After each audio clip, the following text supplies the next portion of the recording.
कोई अन्यत्र देखने को नहीं मिलेगी।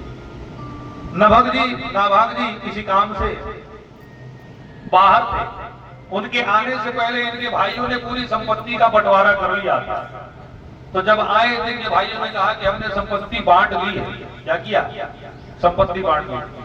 नाभाग जी ने कहा बहुत अच्छी बात है, तुम नहीं जानना चाहोगे तुम्हारे हिस्से में क्या है?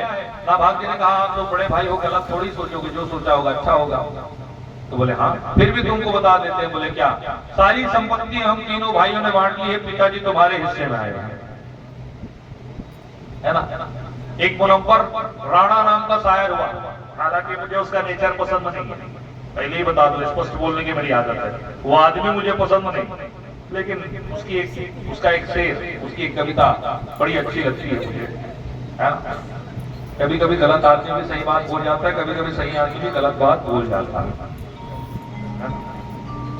उसने कहा किसी के हिस्से में मकान, किसी के हिस्से में दुकान, किसी के हिस्से में दुकान, किसी के हिस्से में मकान, मैं घर में सबसे छोटा था, मेरे हिस्से में मां आई। ये उसका है। तो यहां पर बंटवारे में पिता मिले। फिर के पिता नभग ने कहा नाभाग को, पिता का नाम नभग, बेटे का नाम नाभाग। पिता ने कहा बेटा तुम विद्रोह कर दो, मत मानो अपने भाइयों की बात। ये पिता कह रहा है। नाभाग ने कहा पिताजी एक बात बताइए, संपत्ति किसकी है?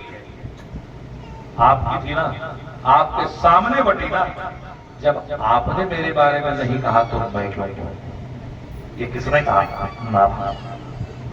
ये है नाभाग की पुत्र भक्ति।